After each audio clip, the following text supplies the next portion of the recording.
deep down inside, I believe most people on the planet are heartbroken. Why? Because they have betrayed the visions, ambitions, values, mission in their heart. They have betrayed their talent. Voluntary discomfort will build you and strengthen you. When something doesn't work out during your day and you get discouraged, you lose your fire, ask yourself this question. Top 10, I got a top 10. Got my motivation high for my top 10. Gotta learn from the wise women and men all my life. Like 9 for my top 10, top 10, 9. This one's for my top 10. Need motivation? Watch a Top 10 with Believe Nation. Hey, it's Evan Carmichael, and this channel was created to help you overcome the #1 challenge that is holding you back, a lack of belief in yourself. You watch these videos because you know there's something more inside you too. You have Michael Jordan level talent at something. So get ready to be persistent, rise up super early, and be kind with Robin Sharma and my take on his top 10 rules of success to give you the confidence, motivation, and belief that you need. Enjoy. Okay, let's kick it off with rule #1. Learn, study, and grow. So few people who could succeed actually do succeed because they've given up on learning, study, and growth. LSG, learning, study, and growth. So the neurobiologists and neuropsychologists will tell us that the human brain craves learning, and it craves curiosity, and it craves novelty.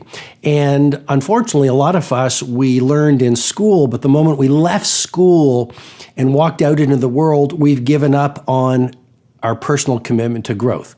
And so I'm inviting you with great love and respect to reclaim the curiosity you once knew as a child when you were overflowing with awe and wonder.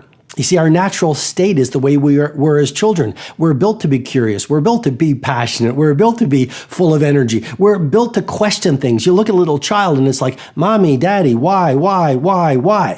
You look at an adult and they've contracted their curiosity. They've given up on seeing the magic in the world. They no longer grow. And so the mindset I want you to start practicing, because no idea works unless you do the work. To install a core belief, you just practice it until it becomes automatic. That's how you actually get to change your psychology. And so the mindset I invite you to start practicing each day is what I call the 2X, 3X mindset. To double your income and your impact, triple your investment in 2 core areas. Number 1, your personal mastery, and number 2, your professional capability. And how do you do that? Again, you do it through learning, study, and growth. So I guess what I'm suggesting to you is you look at most of the population and you commit yourself to what I call anti-majority behavior. If you want to have a great life, a soaring life, a creative life, a productive life, a ultra prosperous life, look at what most people do and do the opposite. So most people, what they do is they love consuming as opposed to creating. We live in a civilization of consumers. Buy this, eat this, do this, consume this. But the top 5%, those who play in the rare air of world class, are not consumers, they're creators. Rule #2, don't live an easy life. Suffering gets a bad rap in our world today. In society, we all want it quick, but if you look at, again, a Nelson Mandela, a Mother Teresa, a Mahatma Gandhi, a Rosa Parks, a Martin Luther King Jr., a Marcus Aurelius. You look at the great statespeople, the great women who led nations, the great men who led movements. I've been studying samurai lately. I've been studying a lot of the great warriors. I've been reading a lot about Alexander the Great. And you could say, well, Robin, in the comments section or whatever, you could say, Robin, some of these people were bloody, some of these warriors. And I hear you. My larger point is simply this. If you look at the great warriors or the great empire builders or the great heroes of humanity, they all had one thing in common. Many of them developed invincible moral authority to live by their deepest vision, values, and virtues through the hard winters of deep suffering. A GCA, a gargantuan competitive advantage in a world where everyone wants it easy. They want a warm house. They want a car with heated seats if you live in a cold place. We want great food. We want a life of ease. We want all our devices around us. We want easy friends who don't make us, maybe who don't stretch us. We want to, if we even read, we want easy books. I guess what I'm suggesting to you is voluntary discomfort will build you and strengthen you. And the great heroes of history often didn't do it voluntarily. They suffered. They suffered in a prison cell. They suffered for the benefit of their movement. They suffered long treks through mountains with not a lot of food when they're on a military campaign. They suffered the humiliation of being attacked by their critics. And so in this age of ease, we are becoming weak as leaders, weak as humans, weak as possibilitarians. And I'm just saying to you, sure, have your nice things. We all want a nice life, myself included. And yet make sure you don't fall into the chasm or the trap of living a life that is so easy that you don't develop those muscles of strength, fiery resolve, and moral authority. Rule number 3, don't betray your talent. Why do so many people on the planet right now medicate themselves? They medicate themselves with too much technology. Anyone agree with me? Show of hands or a round of applause. Like they are medicating themselves in front of that white screen. 110 times checking the smartphone every day. That is not checking your technology. You know what that is? That is an addiction and an escape from what is. And if you said to most people, did you know you're addicted to your smartphone? Did you know you're addicted to your notifications? Did you know you're addicted to your television? Did you know you're addicted to your excuses? Did you know you're addicted to gossip? Did you know you're drinking too much alcohol because you are addicted to it? Did you know that this is all a flight from what is? Because deep down inside, the deepest unknown part of you knows that you are in pain over potential unlived. They would fight you to the death. Am I making sense here? Show of hands. Deep down inside, I believe most people on the planet are heartbroken. Why? Because they have betrayed the visions, ambitions, values, mission in their heart. They have betrayed their talent by buying into the mass hypnosis that the world has sold them. And now they're 35 and they're 45 years old. And they're just, oh, no, this is what everyone does. And they just check. And then, you know what Blaise Pascal, the French mathematician, said? Most people, their misery is derived by their inability to sit quietly in a room by themselves. You know how many people are frightened of their own company? And I've shared with you, right? No, seriously, they're frightened of their own company. I've shared with you the neurobiology, transient hypofrontality. You can't play at Edison. You can't play at Misty Copeland. You can't play at world class unless you bring yourself away from the world and do the practice, do the training, do the thinking to set up transient hypofrontality. And that creates the pharmacy of mastery. And it brings you from beta to alpha.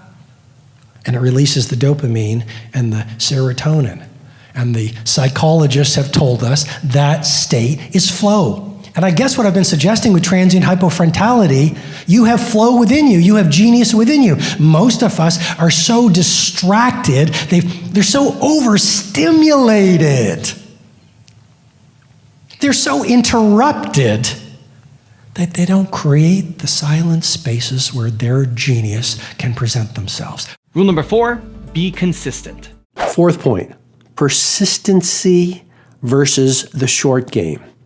We do live in a world where everything just happens so fast that if we have a project or a cause or a mission, if it doesn't happen instantly, or if it doesn't manifest or materialize the way we want it within a month or within a quarter, or even within a year, we give up.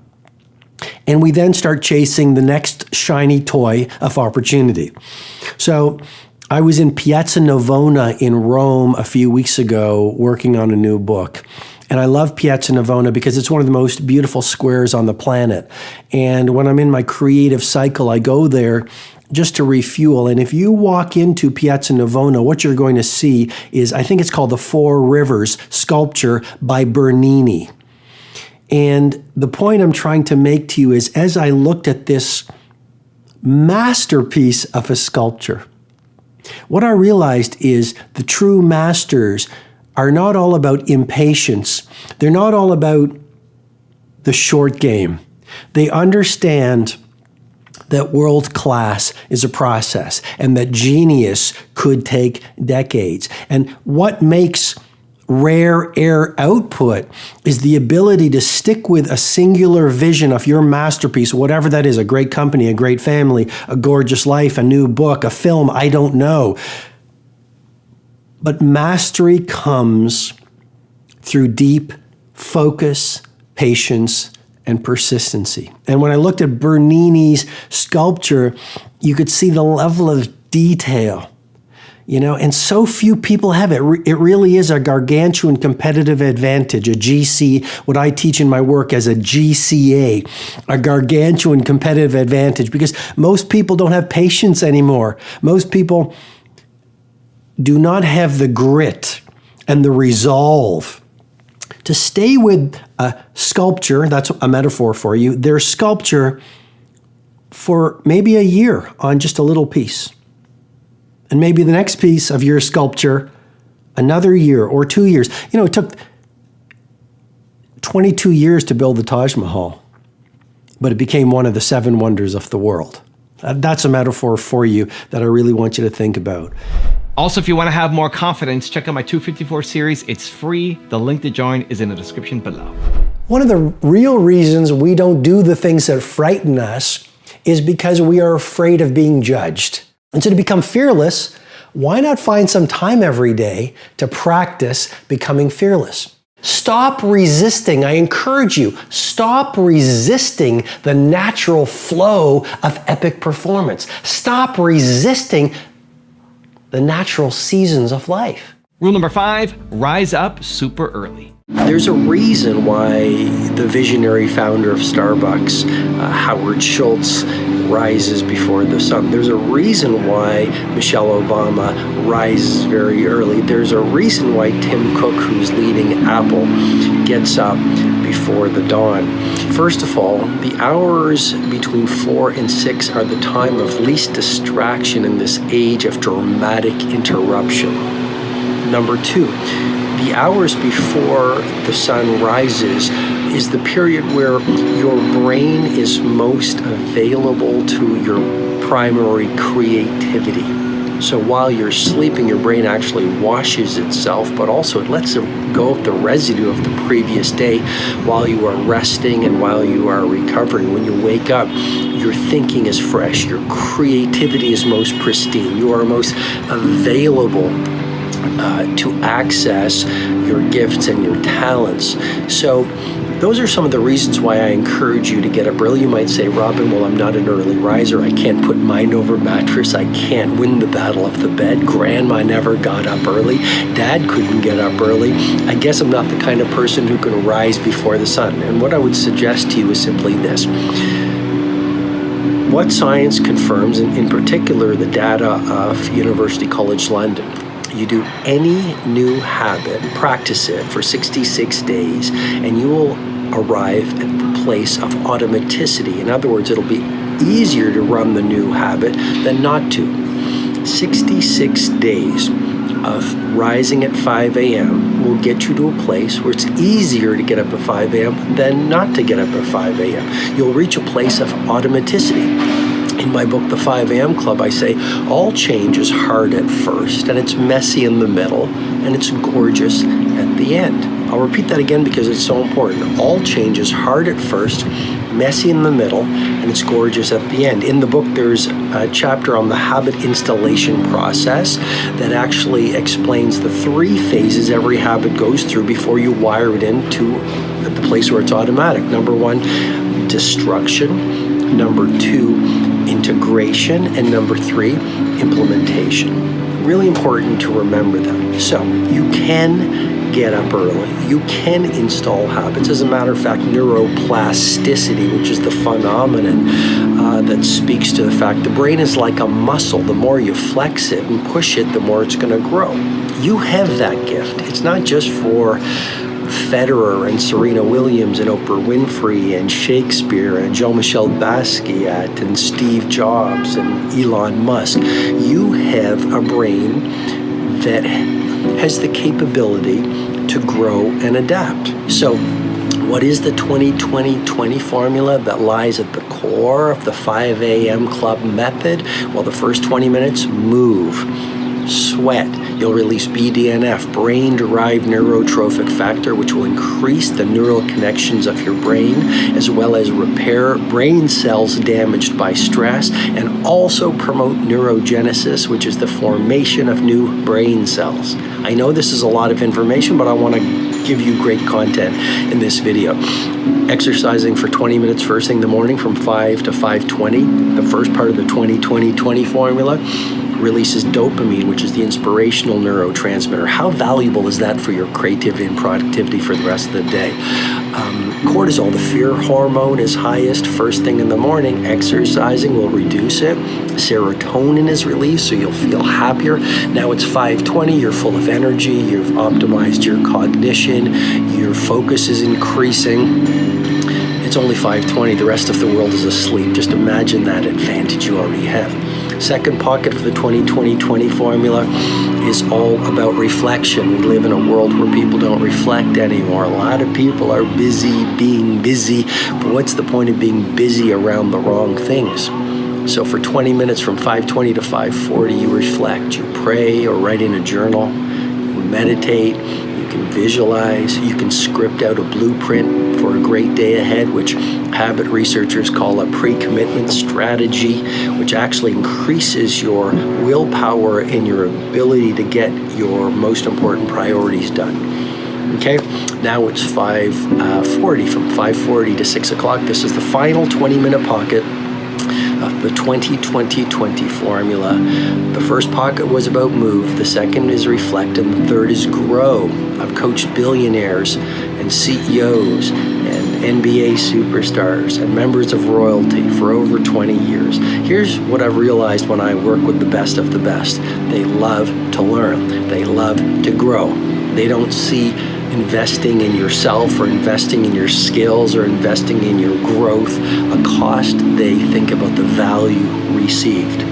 I call it the 2x, 3x mindset, to double your income and your impact, triple your investment in 2 core areas, your personal mastery and your professional capability. So for 20 minutes, what do? You listen to a podcast, you review your journal notes, you read a book, you watch a valuable video, you just do something, you read an autobiography, you do something to grow your capacities and materialize more of the potential you have been born into. And now it's 6 o'clock.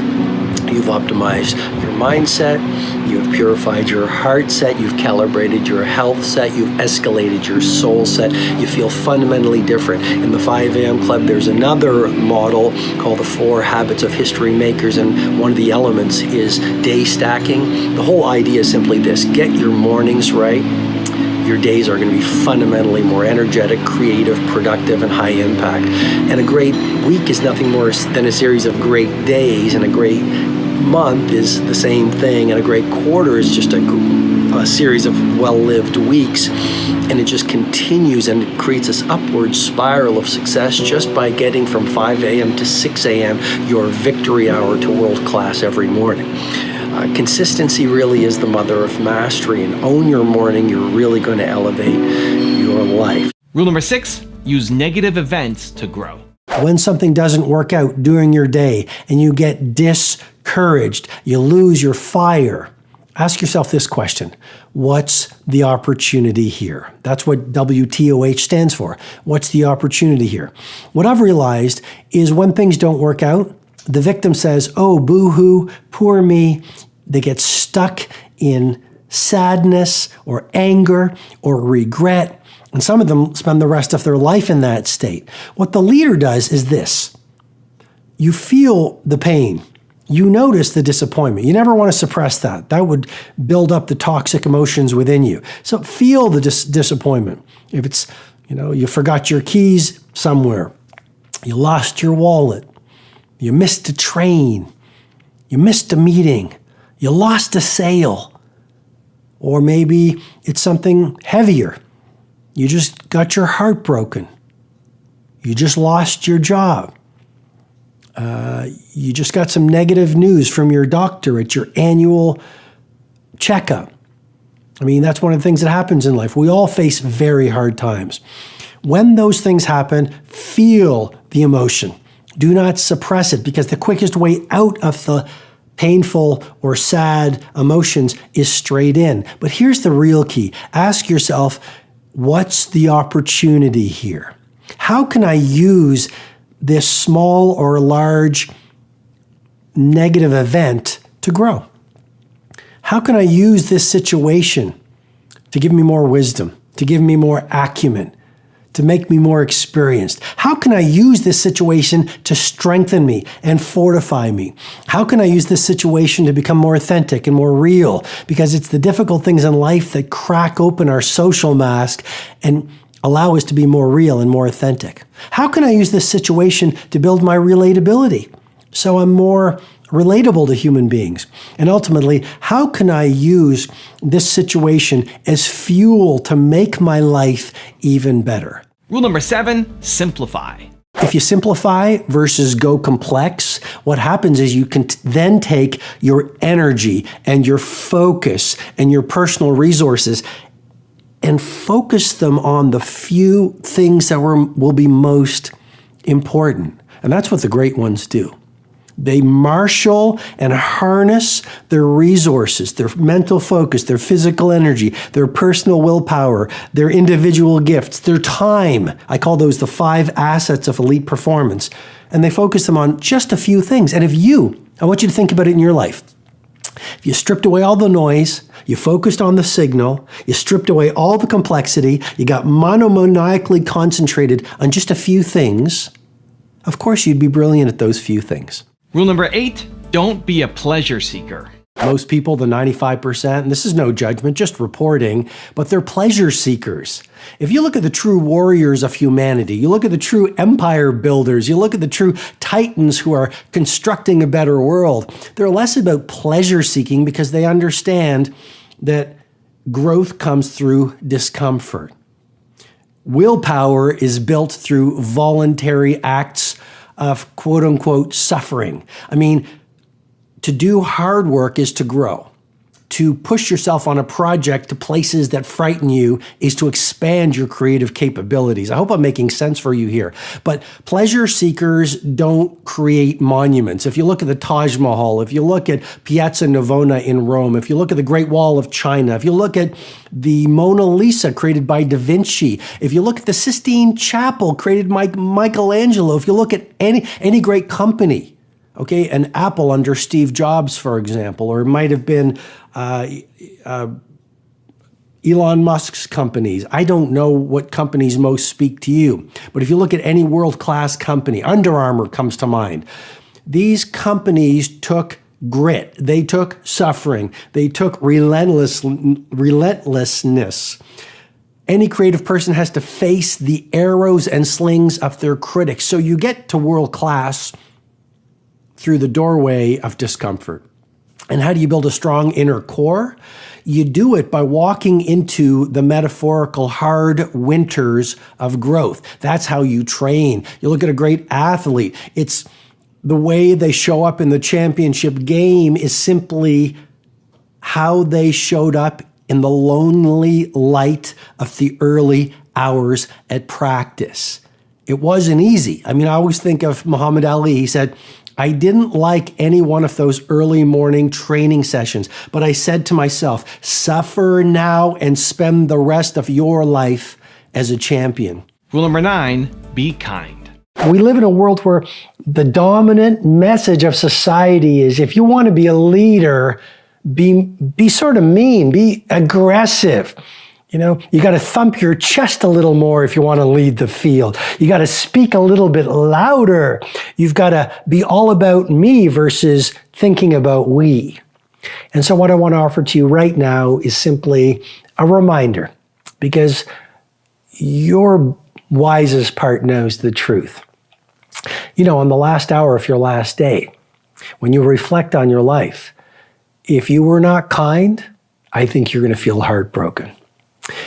One of my mentors when I was a young lawyer was a judge, and a very special man. I learned so much from him.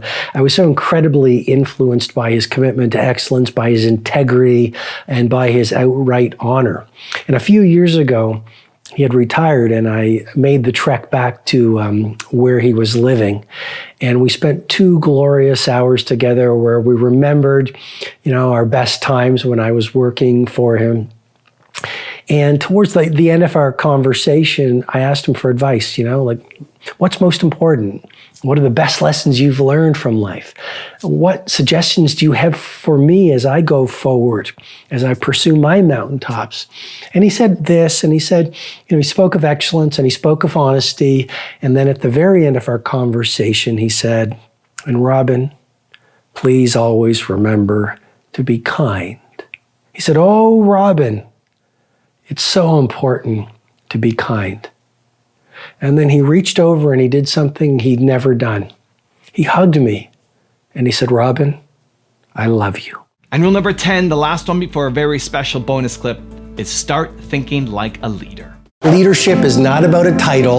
Leadership is not about the size of your office. Leadership is not about having formal authority. Leadership is a mindset. Leadership is a way of operating through your days. Leadership is a heart set. Leadership is a way of being. And I think, you know, we're now in Leadership 2.0. The old model of leadership said you need to have a lot of money, or you need to be a prime minister or president. You need to be a CEO or a managing director in order to be a leader. Leadership 2.0 is fundamentally different. Leadership 2.0 simply says, if you can breathe, if you are alive, you not only have the opportunity, you have the responsibility to show leadership, not only in your work, not only in your creativity, not only in your impact, not only in your influence, but even in your personal life. Install the lead without a title mindset. And again, that's just a way of thinking. It's an approach. No matter what you do, no matter what your station in life is, start thinking like a leader, because you really have a choice when you go out in the world every day. You can be a victim or you can be a leader, but you can't do both. And so the more you practice showing leadership in your work, showing leadership with your family, showing leadership in your community, showing leadership in your private self, practice drives performance. And the more you practice it, the more you start to step into the mindset of a leader without a title. Now I've got a special bonus clip from Robin on how to find your why that I think you're going to enjoy. But before that, it's time for the 3-point landing questions. Let's go from just watching a video to taking action. Here we go. Question number 1. Where do you need to start thinking like a leader? Number 2, who can you be kind to today? And number 3, where do you need to be more persistent? And if you made it this far in a video and you are committed to making a change, I want to celebrate you. Give me a hashtag believe down in the comments as well. If you do not have a cause and a burning fire and a purpose for your life, no matter what you do, taxi driver, teacher, firefighter, carpenter, baker, once you know a cause, then I'll put it to you this way. A compelling cause to donate the rest of your life to is the antidote to apathy. But most people don't know. You say, what do you want to stand for? I don't know. Good question. You say, what 5 things need to happen over the next 90 days for this to be the best quarter of your life? I don't know. You ask yourself, what are your top 5 values? I don't know. You ask most people, what is your magnificent obsession that gets you out of bed at 5 in the morning with fire in the belly and sparkle in your eyes? And they say, I don't know. See, most people do not spend the time to think. They're busy being busy, caught up in the complexity of every day. Divorce yourself from the majority. Get involved in what I'm sharing with you is anti-majority behavior.